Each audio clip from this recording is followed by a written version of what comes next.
சிறை. உண்மையிலேயே இந்த படம் வந்து வெறித்தனமா இருக்கு. படம் வந்து எந்த இடத்துலயுமே ஒரு துளி லேக்னு சொல்ல முடியாது. அப்படி இருக்கு இந்த படம். ஆனஸ்டா சொல்லணும் அப்படின்னாக்கா, ஒரு காவல்துறை அப்படின்னாக்கா அது எவ்வளவு கஷ்டமான வேலை நம்ம எல்லாருக்குமே தெரியும். ரொம்ப நேரம் நிக்கணும். அதுலயும் இந்த எஸ்கார்ட்னு சொல்லுவாங்க. யாருன்னா வந்து இந்த கோர்ட்டுக்கு கூட்டிட்டு போயிட்டு அக்யூஸ்ட கூட்டிட்டு வருவாங்க. அந்த வேலையில பயங்கரமான ரிஸ்க் இருக்கு அப்படின்ற மாதிரி. சோ அப்படி இருக்கும்போது ஏதோ ஒரு பிரச்சனை ஆச்சுனாக்கா அவங்க வேலையே போயிடும். அவங்க ரிமாண்ட் ஆகிறதுக்கு வாய்ப்பு இருக்கு. அந்த மாதிரி ஒரு விஷயம். சோ இது ஒரு கால வரல காமிச்சிட்டாங்க. நம்ம என்ன நினைச்சோம்னா ஒரு போலீஸோட ஸ்டோரியா காட்டுவாங்க, அவங்க வலிய கஷ்டத்தை காட்டுவாங்கன்னு நினைச்சோம். இது கதையே வந்து பாத்தீங்கன்னா ஒரு பையன் ஒரு பொண்ணு ஒரு கிராமத்து சப்ஜெக்ட், அதுதான் கதை. அந்த கதையை வச்சு கூட இது வந்து அதாவது போலீஸ் தரப்புல இருந்து ஒரு விஷயத்தையும் சூப்பரா நம்ம கொண்டு வந்து காமிச்சிட்டாங்க. அடுத்து ஒரு ஒரு ஒரு கிராமத்து சப்ஜெக்ட் அவ்வளவு உண்மைக்கு நெருக்கமா எடுத்திருந்தாங்க. நம்ம என்னமோ அந்த படத்தோட கூட டிராவல் பண்ண மாதிரி இருந்துச்சு. அவ்வளவு அற்புதமா பண்ணியிருந்தாங்க. ஸோ இதெல்லாம் தாண்டி பார்க்கும்போது இந்த படம் வந்து சமூக கருத்தை அப்படியே அள்ளி தெளிச்சிருக்காங்க பயங்கரமா. ஒவ்வொருத்தரும் பார்க்க வேண்டிய ஒரு படம் அப்படின்னு சொல்லுவேன் இந்த படத்தை. அதாவது ஒரு போலீஸ் ஒரு ஜட்ஜி இவங்களுக்கான ஒரு மெசேஜாக எடுத்திருப்பாங்க. ஆனா நீங்க ஆழ்ந்து பாத்தீங்கன்னாக்கா இதுக்குள்ள பல கருத்துக்கள் இருக்கு, பல மெசேஜ் இருக்கு உள்ள. எல்லாருமே அவன் வேலையை சரியா செஞ்சா போதும், அதனால எவனோ ஒருத்தன் பயனடைவான் அப்படின்றது. இந்த படத்தை கண்டிப்பா எல்லாரும் பார்க்கணும். அதே மாதிரி இந்த சங்கி கூட்டத்தெல்லாம் செருப்பால் அடிச்ச மாதிரி ஒரு விஷயம் ஒன்று இருக்கும் படத்துல. கண்டிப்பா எல்லாரும் தவறாம பார்க்கணும், அதுக்காகவே பார்க்கணும். அப்துல் ரஹீம் அப்படின்னு ஒரு பேர் வச்சதுனால ஒரு படுற கஷ்டத்தை காமிப்பாங்க பாருங்க, அவ்வளவு சூப்பரா இருக்கும். உண்மையிலேயே ரொம்ப அற்புதமா இருக்கும். அதுல வந்து காதர் பாஷான்னு சொல்லிட்டு ஒரு இன்ஸ்பெக்டர் ஒன்று பண்ணிருப்பாரு, அதுக்கு ஒரு இது கொடுக்குற மாதிரி சூப்பரா இருக்கும். நான் ஸ்பாயிலர் பண்ண விரும்பல, போய் பாருங்க. ரொம்ப நல்ல படம், சமூக கருத்துள்ள ஒரு படம். அதாவது எப்படி சொல்றது, இந்த படத்தை வந்து ஃப்ரீ டைம் இருந்தா பாருங்க, வீக்கெண்ட்ல நீங்க ஃப்ரீயா இருந்தா பாருங்க. இல்ல கண்டிப்பா ஒருத்தரும் பார்க்க வேண்டிய ஒரு படம்.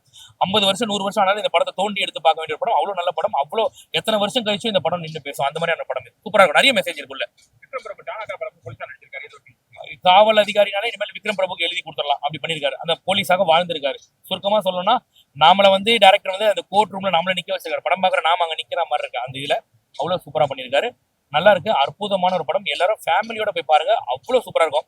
ரெண்டாவது படத்தோட ஸ்டார்டிங்ல இருந்து எண்டு வரைக்கும் ஒரே ஒரு சீனை ப்ரெடிக்ட் பண்றான், உனக்கு லைஃப் டைம் செட்டில் பண்றான்னு சொல்லலாம். ஒரு சீனோட ப்ரெடிக்ட் பண்ண முடியாது. நீ நினைக்கிறது ஒண்ணு நடக்கிறது ஒண்ணு அப்படின்னு இருக்கும். சூப்பரா இருக்கும். கடைசியில கிளைமேக்ஸ் எல்லாம் ஒரு நல்லவன் 1000 நல்லவனை உருவாக்குற மாதிரி காமிச்சிருப்பாங்க. அற்புதமா இருக்கும். உண்மையிலேயே கொண்டாட வேண்டிய ஒரு படம் இதெல்லாம். சூப்பர் படம். சிறை இந்த வருஷத்தோட ஒன் ஆஃப் த பெஸ்ட் ஃபிலிம்ஸா இந்த படம் கண்டிப்பா இருக்கும். தவிர்க்க முடியாதது. நடிச்சவங்க ஆக்டர்ஸ் விக்ரம் பிரபு, அப்புறம் ஹீரோயினா நடிச்ச 2 பேரும் ரொம்ப சிறந்த நடிப்பை கொடுத்துருக்காங்க. இயல்பா நடிச்சிருக்காங்க. விக்ரம் பிரபுவோட ஒரு கரியர் பெஸ்ட் அப்படின்னு சொல்லலாம். கரியர் பெஸ்ட் இல்லை, ஒன் ஆஃப் த கரியர் பெஸ்ட்னு சொல்லலாம். ஏன்னா டானா தரணும் சிறந்த படம் தான். கூடவே எடிட்டிங், ஃபிலமென் ராஜோடைய எடிட்டிங் சூப்பராக ஒர்க் ஆயிருக்கு. And then music, camera work and then music. எனக்கு இந்த ரெண்டு விஷயம் 3 விஷயம், ஆக்டிங்கும் எடிட்டிங் அண்ட் தென் மியூசிக் பயங்கரமா பிடிச்சிருந்துச்சு. ஆக்சுவலி அவரு புதுசா நடிச்சிருக்காரு. சின்ன பையன் அவரு ரொம்ப இயல்பா பண்ணிருக்காரு. அவரை விட எனக்கு அந்த பொண்ணு ஆக்டிங் வந்து ரொம்ப ரொம்ப பிடிச்சிருக்கு. ஆமா, கருத்து அரசியல் பேசிருக்காங்க. கருத்து சொல்றாங்க அப்படின்னு கிடையாது. எப்படி இருக்கு, யதார்த்தத்துல எப்படி இருக்கு, அது நீங்க எப்படி அவங்க கூட இருக்கவங்க எப்படி பார்க்கணும் பார்க்க கூடாது அப்படின்றதுதான். நம்ம கூட இருக்கிறவங்க அவங்க மதம் இந்த மதம் சார்ந்தவங்கன்றதால அவங்களுக்கு வேறையா பார்க்காதீங்க அப்படின்னு சொல்ற ஒரு விஷயம் தான். தானா தானா இதுக்கு சம்பந்தம் எல்லாம் கிடையாது. புரியல. இல்ல, ஜானரே வேற. இது ஒரு லவ் ஸ்டோரி தான். ஆக்சுவலா லவ் ஸ்டோரி பின்னாடி ஒரு போலீஸ் ஸ்டேஷன் பேக் ட்ராப்ல நடக்குது, அவ்வளவுதான். வேற ஒன்றும் இல்லை. ஒரு ஜெயில் பேக் ட்ராப்ல ஒரு காதல் கதை சொல்லியிருக்காங்க. கைதியோட காதல் கதை. அந்த ஆக்ஷன் சீன் ஹீரோயினா என்ன நம்ம எதிர்பார்க்கும் 2 பேரும் ஒன்று சேருவாங்க. அந்த ஆக்ஷன் சீன்ல வந்து ட்விஸ்ட் எப்படி இருந்துச்சு? அது நல்லா இருந்துச்சு சார். அது ஆக்சுவலா அது பொண்ணு இறந்த உடனே ஒரு மாதிரி ஷாக்கிங்கா தான் இருந்துச்சு, ஒரு மாதிரி எமோஷனல் ஆயிடுச்சு. அது ஒரு ஹோப்போட முடிச்சது நல்ல விஷயமா இருக்கு. அவங்க எப்படியா சேர்ந்துருவாங்களா, சேர வச்சிருங்க அப்படின்றதான் தோண்டிட்டே இருந்துச்சு. அவங்க சேர்ந்ததும் ரொம்ப நிறைவா இருந்துச்சு படம். அந்த போலீஸ் சீக்வன்ஸ் எல்லாம் போலீஸ்லாம் இந்த மாதிரி தான் இருப்பாங்க, ரூல்ஸ் எல்லாம் இந்த மாதிரி எந்த அளவுக்கு சொல்லியிருக்காங்க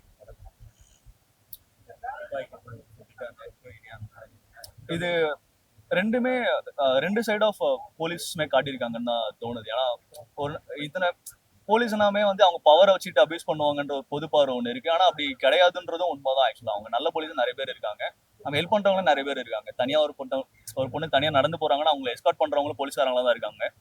ஸோ அந்த மாதிரி சமயத்துல ஒரு நல்ல போலீஸை வச்சுக்கிட்டு இந்த கதையை சொன்னது ரொம்ப நல்ல விஷயமா பாக்குறேன் நான்.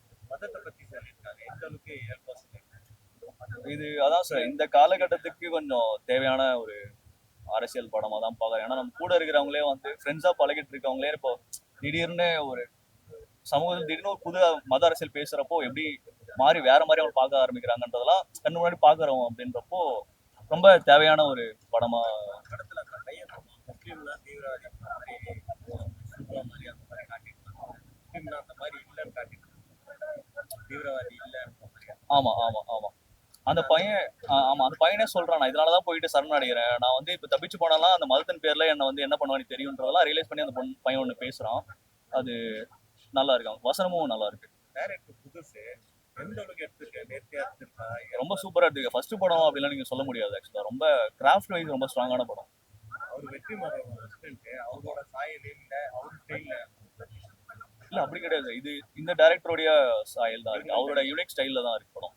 வெற்றிமாறன் டைட்டில் ஃபோன்ல மட்டும் தான் வெற்றிமாறன் தெரியல தவிர மற்றபடி யூனிக்கான படம். அவர் சொல்ல வந்த மெசேஜே கரெக்டா சொல்லியிருக்காரு. கண்டிப்பா சொல்லியிருக்காரு.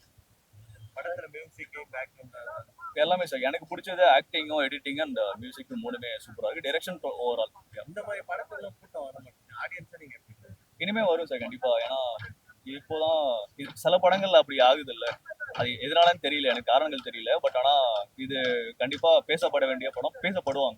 நேற்று படம் பார்த்தோம், எல்லாமே நல்லா இருந்தது. இந்த வருஷத்துலயே அந்த மாதிரி கொடுத்துருவோம். உங்களுக்கு எப்படி தோணுச்சு இந்த வருஷத்துல? எனக்கு அப்படிதான் சார், இந்த வருஷத்துல நான் பார்த்ததுல ஒன் ஆஃப் த டாப் 5 சொன்னா கூட டாப் 5ல இந்த படம் கண்டிப்பா இருக்கு. விக்ரம் பிரபு எப்படி இருக்கு? விக்ரம் பிரபுடைய கரியர்ல one of the best films.